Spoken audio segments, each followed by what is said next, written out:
Welcome back to the Mount Man Medical YouTube channel. Thanks for hanging out. Today, we're doing something a little bit different. I wanted to start a new series on my YouTube channel called Meet a Medic.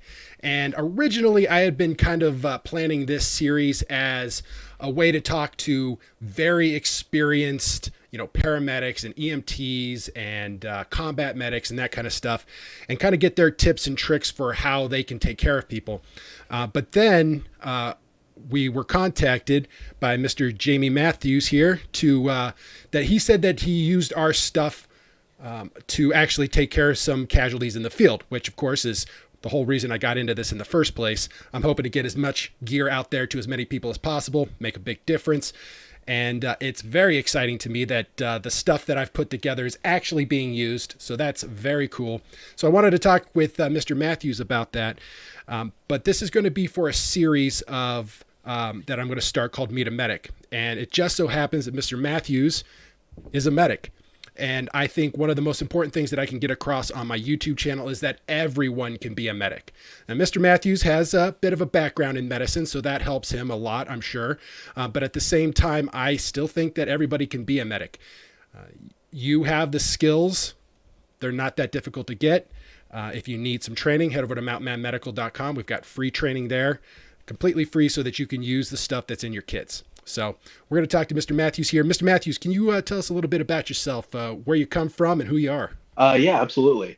So my name is Jamie Matthews. I am currently living in Tuscaloosa, Alabama, but I am an Auburn native. That's home. But I am a pharmacist here in town. So I've been working at DCH, which is the area hospital, for about a year now. Just graduated last year in 2020. Okay. Which was all sorts of fun with the pandemic and whatnot. I bet. Yeah. But no, so I've, been kind of getting a little more aware of, being prepared for, crap happening, sort of through watching y'all's channel and whatnot, and kind of seeing, this might be a good idea to start having some of this stuff on me. And it just so happened that I had an opportunity to use it recently. Okay. So how long after you bought the kit did you actually have to use it, do you think? It was sometime earlier this year. So, it hasn't been, but, 5 months maybe. So, pretty recent. Okay. All right. And I think I remember you were saying that you heard about us from the Active Self-Protection when we did a little video with them. Yeah, it was when y'all were talking about the ankle medical kit that y'all were putting together. I, been following his channel for a while, and that was how I came across y'all. Cool. So tell us about it. Tell us the story. What happened that caused you to need to use the kit? Yeah. So my wife and I were coming back from a wedding a couple Saturday nights ago. It's up in Huntsville. It's about 3 hours away from where we live. It's about midnight. We're going down this back roads highway, going about 50. This guy comes flying around us doing 80, 90 miles an hour. I just thought, that can't be good. And sure enough, about 20 minutes up the road, he's flipped his car and he's in the ditch. And there were two other people who had gotten there before us who'd pulled him out of the vehicle already. And funnily enough, one of them was a nursing student and one of them was an off-duty first responder. But neither of them had any sort of equipment with them. And so they, both had, unarguably more hands-on experience with taking care of a person, but didn't have any of the tools to do it.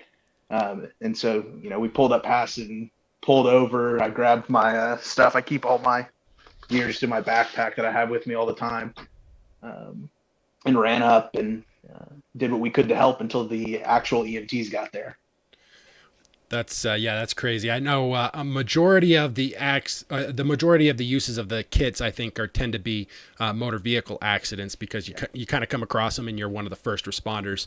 So that's something you tend to see quite a bit. So what were some of the injuries? Did you get a chance to see what the injuries look like? Or Yeah, so there were two guys, both like in their early 20s, both drunk, and the one that was more seriously injured, I think, was the driver. And he had 3 or 4 really bad lacerations on his head, a couple across the back, a couple across the top, and then over each eye. So he was just bleeding really badly. So really the thing that I was able to do while the EMT was kind of talking with him, making sure that he was still with us and keeping him aware. So I had one of the Israeli bandages that y'all sell, and I had that just up against that uh, those wounds, just maintaining some pressure, trying to get that bleeding to stop because it wasn't bleeding so excessively that I felt like I needed because I have like the Kaida gauze and all that stuff. That really seemed a little bit overkill. So just getting that good pressure on the wound, trying to keep that bleeding from proceeding. Yeah, absolutely. Yeah, I think I would agree with that. Kaido gauze or quick clot on a head wound might be a little bit overkill. Yeah, Yeah, so that stuff's expensive. I'll probably try it to get away is. from that. Yeah, And head wounds will bleed a lot. It looks nasty and they look like they just stepped off the battlefield. But yeah, they'll be all right for the most part as long as you're not applying too much pressure. I know one of the things I've seen is when you have head fractures, the risk of yeah, pushing bone fragments into the brain is always a risk. And then, of course, dealing with the neck in a yeah. car accident, you got to be very careful to, keep them stable. And Well, and that was one of the things we were trying to get him to do was just stop moving because he kept trying to look at his car and whatnot. It's like, dude, the car's done. Just sit still. yeah. And so that was one of the things, just keeping him stable and just still because he was trying to do a lot more than he should be in his condition. Well, that's a good point. So one of the things that I tend to see a lot is very confused casualties. Either they Yes. they have a head wound, so they're a little messed up already, or in your case, he's both has a head wound and he's drunk, and it's like Yeah. trying to corral cats, and you're trying to get them to do what you want them to do, and they don't want to do it, and you're trying to Yeah. convince them that this is really important. They need to listen to you, but they don't. They're not with it. So it can be kind of a struggle for a medic that arrives on scene to control the casualty themselves and try to get them to sit still. Well, and that was one thing I was really grateful for is that my wife was there, and she is, much more charismatic than I am. So she was talking with them, and so I was kind of standing behind him, holding pressure, just holding that head still. And she was talking with him and just trying to keep him, engaged and not going and doing things and not worrying about his car. Excellent. So you had help there. That's good. Yeah, for sure. I mean, it sounds like you had a lot of help. You had two first responders, EMT, and a first responder. So the guy who actually was first on scene, who pulled them both out of the car, was a nursing student. And then the second lady who had showed up, she had just gotten off a shift at the Waffle House and also happened to be a first responder with the fire department. Mm-hmm. So she, had the experience to, talk with him, be questioning, making sure that he's alert and aware and oriented and all of that, and kind of doing some assessing while, you know, but at the same time, none of them had any sort of medical equipment in their vehicle or on their person. So that was something that I was really able to provide because I had some gloves, I had some bandages and that sort of thing. Yeah, I mean that's excellent. So, what are some of the things that I know you said that you had wanted to stock up on a couple of things that you'd wish you had? What are some of those items that Yeah. you wish you had? Um, so really, what I have had in my kit for the most part is like the really extreme, something really bad happens, keep you alive until the like someone who has more stuff can get there. So I've got a couple tourniquets, I've got some of that hemostatic gauze, the Israeli compression bandage and whatnot. And then I've got some band-aids and Neosporin and whatnot, just because that's never a bad idea. No. But just some of that more like intermediate level stuff. So just some gauze, because that was something that would have just been really useful just to hold that on there. Because there's a lot in between a band-aid and a tourniquet, and I didn't really have that as much. I've got like my chest seals and whatnot, but that's not what you're most likely to run into, I feel like. No, that's the band-aids are the thing I run out of the most. Yeah. Yeah. When I was with the Marine Corps, I would get the little Pretty Princess Disney pack, and when a Marine would come up and ask me for a band-aid, I'd give him one of those. Piss Well, him I've off. got these. I've got ones that have little monsters on them. Yeah, well, hey, you need them. You need them. Maybe you lift somebody's spirits. Anybody needs help. Absolutely. Absolutely. So you were thinking about getting some more gauze because that's definitely what you might have used more of when you're in the Yeah. situation. Yeah, and then obviously, replacing what I did use. So I ended up using that Israeli bandage just because it was the most appropriate thing I had. I had one of those little mini compression bandages as well, but that wasn't really. I didn't have an extra set of gloves for me, and so I used the larger bandage just to avoid that contact with some drunk guy's blood. Right. Um, so, just replacing that, and then stocking up on a few other odds and ends that would have been convenient at the time. Mm-hmm. Yeah. Okay, cool. I love that. So now, if you could give me kind of an idea of what you might have learned from this experience, and maybe a little bit about how your previous medical training helped you, or maybe didn't help you. How do you feel about that? Yeah, absolutely. Um, I mean, the biggest thing I, kind of realized was just how important it is to have your tools on you. Just because, both of the other people who were already there, unarguably, had more hands-on experience. And, I know medications and, I know general, like, just because I've read up on it, how to take care of somebody who's injured. Right. But, I don't necessarily have that experience like the two other people who were there do, but they didn't have their stuff. So just the importance of keeping that on you, and being prepared. Um, and just kind of, it was at the same time, kind of a exciting, something's happening, get in there and do stuff. But, balancing that, adrenaline to think clearly and, what's really going on here. Has anyone called 911? Really just kind of realizing how many different things are going through your head in that moment. Mm-hmm. It was definitely interesting to actually get some experience with that because, it's the kind of thing that you buy and you read up on how to use, but you don't really expect to, do. I wasn't coming home that night expecting to, pull over at 1:45 in the morning on the side of a back road and help a drunk guy, stop bleeding. Uh, but, it was, as far as, the medical experience, I mean, we do anatomy and all of that in pharmacy school, but, really I was out of my wheelhouse very much. Just because working in the hospital setting that I really don't have a lot of hands-on patient interaction. I was like, well, if I had all these different things, I know what they would be doing for you in the emergency department, but it doesn't necessarily mean I'm qualified or capable to do any of that. Right. So just being able to, do what I could in that moment, it was just really eye-opening and honestly, to some extent, kind of like, okay, I'm not crazy for keeping this stuff on me. Yeah.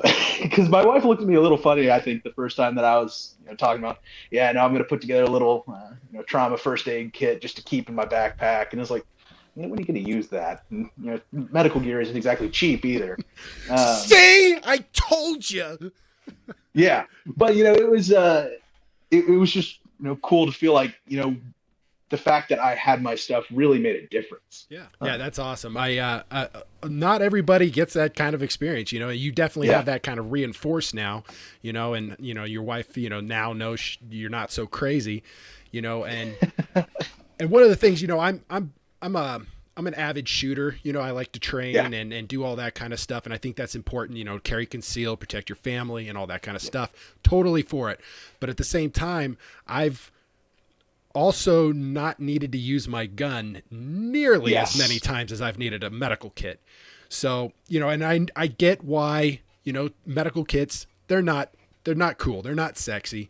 Guns are cool. You got to get that latest Glock, you got to get the special mags, you got to get the fancy ammo, and I get it. But at the same time, you can do a lot of good for people. A lot of people that I know, they carry guns not to protect themselves, but to protect the people around them.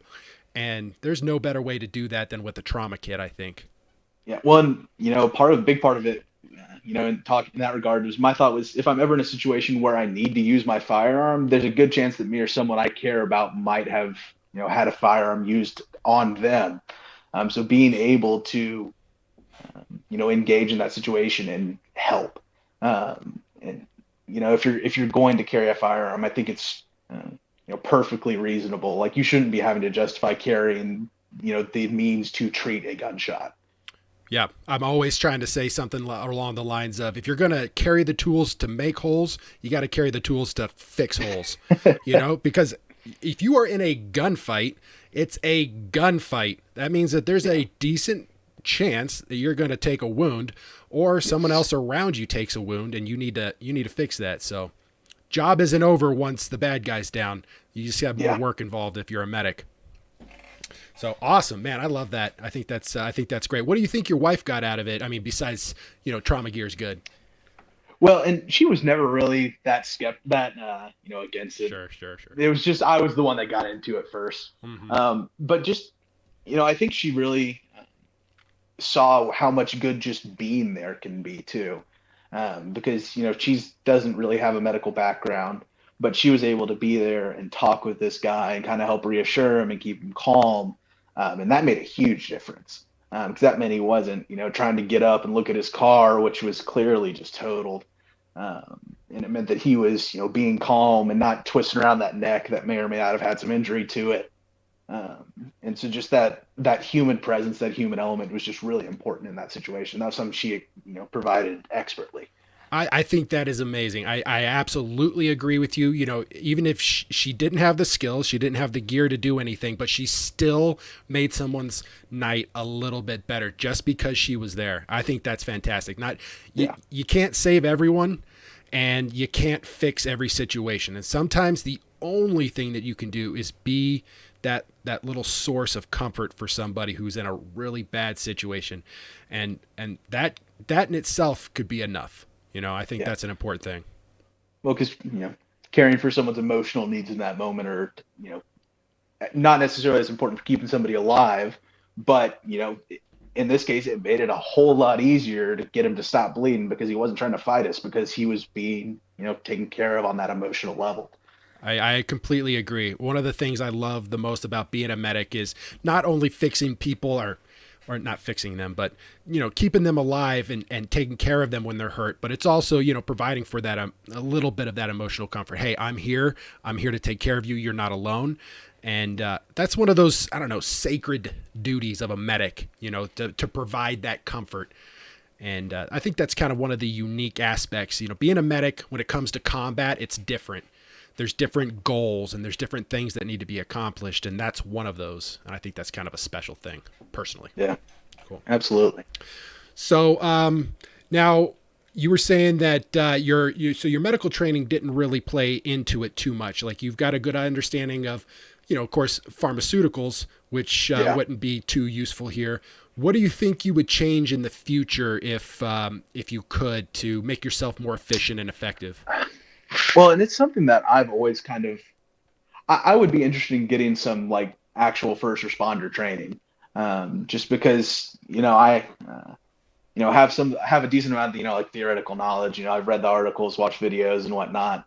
But actually getting some in-person training is something that I would really like to do moving forward, Mm-hmm. because it would have made me a more effective, more effective help in this situation, a more effective, first responder. Because half of the people there had the skills, but not the equipment, and I had the equipment, but not necessarily the hands-on skills. Mm-hmm. So just kind of bridging that gap between the two.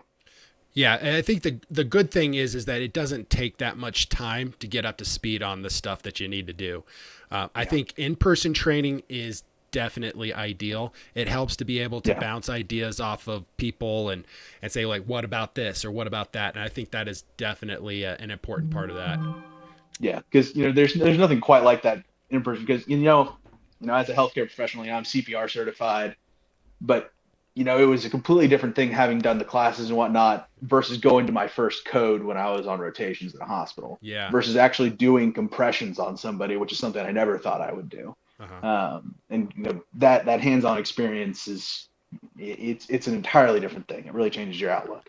Now, speaking of which, because I'm interested to know, would it be possible, since you are a doctor and you're already in the in the hospital, would it be possible for you to do like a rotation through the ER and get some of that extra experience? Or I don't know if that's a thing. Yeah, and that depends, facility to facility.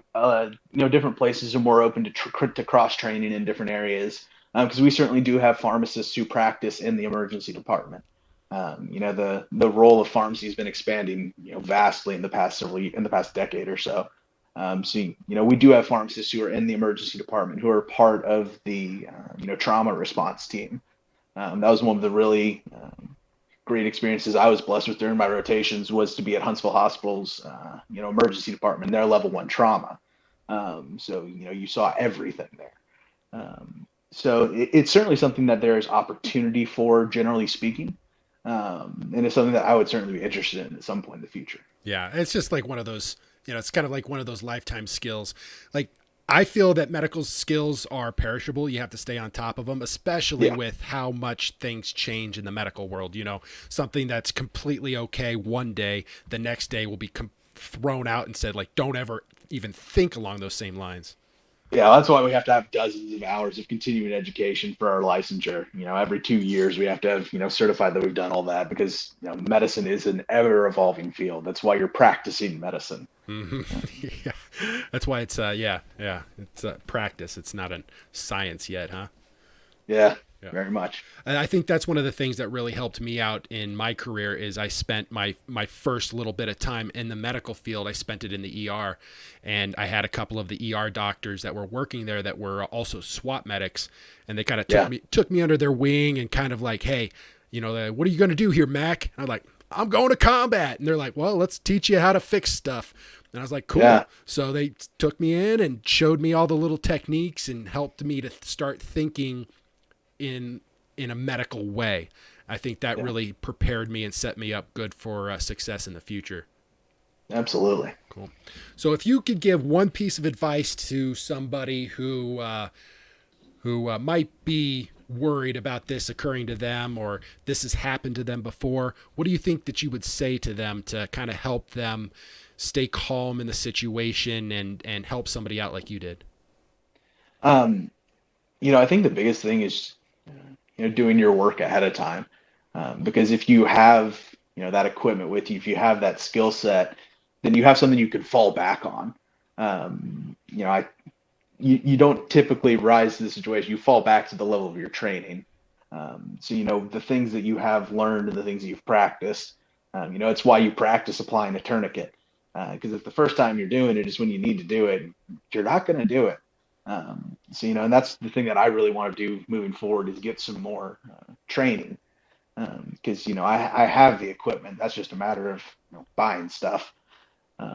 But just get your gear, get some training, because when you're in that situation where your adrenaline's high, where your hands are shaky, you're not going to be thinking as clearly. So the things that are part of your instinct at that point are what things that you're going to remember to do. Yeah, well, I think your situation kind of highlights two important things. Is one, it's good to know what you're doing, but two, it's also important to have the gear. Because you Yes. had some experienced people there who could have used some gear, and they had the experience and the knowledge to do something good, but they didn't have the gear. So I think skills are one of those things that's they're weightless tools. You add them to your Yes. toolbox and you've got them there and ready to go when you need them. But at the same time, you got to keep them sharp. You got to go back and touch them up every now and then with a little more training. Make sure that they're nice and tight and ready to go so that when you need them, you whip that blade out and get to work. So I think that's important. Absolutely. Cool. Well, I think that's all the questions I got for you, Mr. Matthews. Thank you so Yeah. much for hanging out and sharing your story. I really appreciate it. No problem, man. It was a pleasure. All right. That's all I got for you. Thanks for hanging out and checking out this video. This is the first of my series of Meet the Medic, and my first medic in my series, Mr. Jamie Matthews. I appreciate everything that you did. This is why I wanted to do this. This is why I put together these kits so that I could actually do something good for people. It's not for the money. I don't make enough for this kind of stuff. It does my heart good that I'm actually getting something accomplished and helping people out. So I really appreciate everybody sticking it out. Hit the like and subscribe button. I appreciate all of you. I'll catch you in the next one.